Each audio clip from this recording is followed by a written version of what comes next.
In August of this year, Merlin's engineering director, Neil Armstrong, took part in the 2023 Silk Road Mountain Race, a gruelling endurance cycling event that challenges even the toughest athletes. Spanning 1,879 kilometres, this race takes participants through some of the most remote and rugged terrain in Kyrgyzstan, one of the most mountainous regions in Central Asia. During the race, Neil climbed steep mountain passes, endured extreme weather conditions, and faced unrelenting physical and mental challenges. It's all true. Actually, I did more than 1,879 kilometres because I got lost a couple of times. Even better. The race is known for its total elevation gain of just under, wait for it, 30,000 metres, which is the equivalent of climbing Mount Everest 3 times. Only the most determined cyclists would even attempt this ultimate test of human endurance, so we wanted to ask Neil a few questions. First of all, what inspired you to take part in the Silk Road Mountain Race, and when did you first hear of it? So last year I did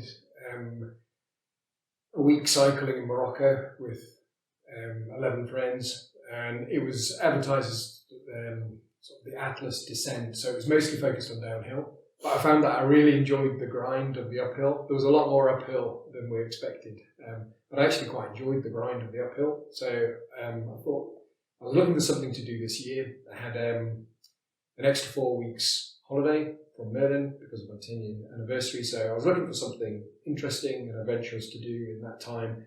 And then I saw the Atlas Mountain Race, which is based in Morocco. It's a bike-packing race, and it normally takes people about a week to do.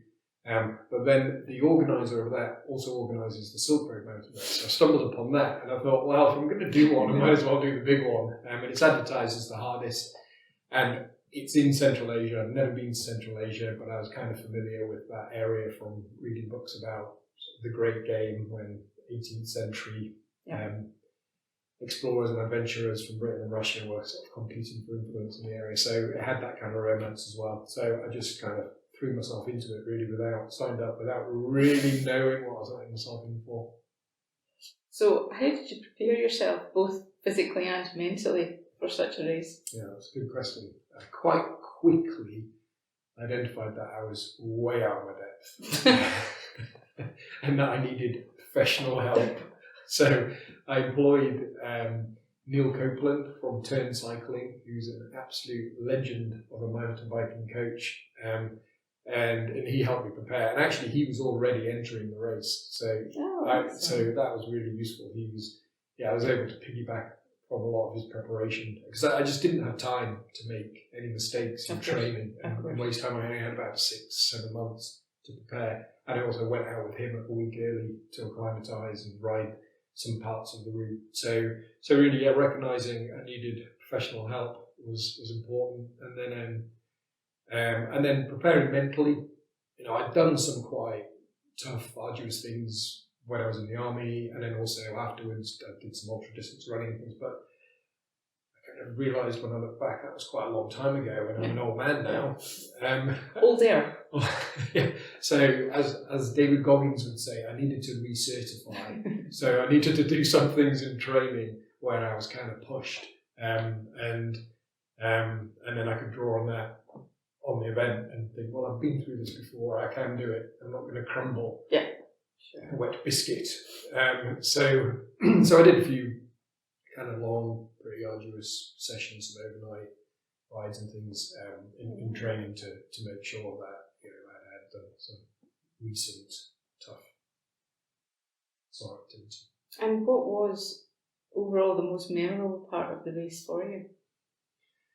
Well, there were a few sort of memorable moments, just being in sort of the amazing scenery of Kyrgyzstan, but I think the most memorable moment was when I was kind of close to the end of my tether with punctures and tyre problems, and then this tarmac roads. And this Belgian guy just said, "Mate, no worries, have my spare tube." So he just gave me spare tube, and in fact, 2 Belgian guys I ended up riding with. And it's slightly bending the rules on a solo Yeah. bike race, but I wasn't competing for the top few positions, so I don't think it's a major issue. But basically, yeah, just the kindness of those guys just helping me out and keeping me in the race when I was at the end of my tether. And were there times when you were at the end of your tether and you questioned your sanity for entering the race? Yeah, one time when I was in quite a remote border zone area with China, so it was unpopulated, and I'd plugged my water filter with silt from a glacial river. I was exhausted. I'd been riding all day, and it was late at night, and I was hungry, I was thirsty, I was exhausted, and then a storm came through. So pretty soon after that, I was then also cold and wet. So that's not a good combination. And I was wondering, yeah, I've got, and that was the first night. So then, and I was thinking that like I've got another 12, 13 nights of this. What have I done? So I had a little chuckle to myself because I only had myself to blame. Yeah. Yep. And what's as a country, what surprised you most about Kyrgyzstan? How shockingly bad their roads are. That would be high priority. Yeah. Yeah. There weren't many nice good stretches of road. There was one good stretch, but that day it rained and there was a brutal headwind, so I didn't really get the full benefit from it. So there were no easy bits. But I mean, it's a spectacular country, and the people were just so kind and generous and helpful. Excellent.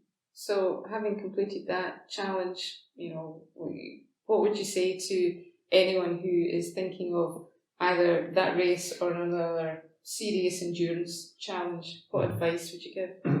Maybe build up to it. Maybe don't throw yourself into the hardest race, biggest race first. And also, if you've done a lot of bikepacking, maybe check that racing's for you with a shorter race, because there's no time for like swimming in rivers and sitting and admiring sunsets. Yeah, it's not for the tourist. No, there's no time for that. The cut-off times don't accommodate 6 hours of sleep every night. Smelling daisies. Yeah. No, you've got to keep moving. So that's not for everyone.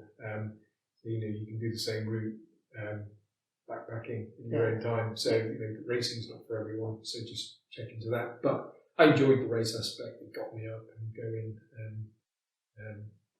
Even though I wasn't competing for the So front we have position. to ask, what's next for you? Oh, I don't know. It's a bit early for that. I'm just enjoying normal life. Scar still. Yeah, I've never been so pleased to be back to work. normal routine. Excellent. Thanks for telling us a bit about it, Neil. Thanks, Joe.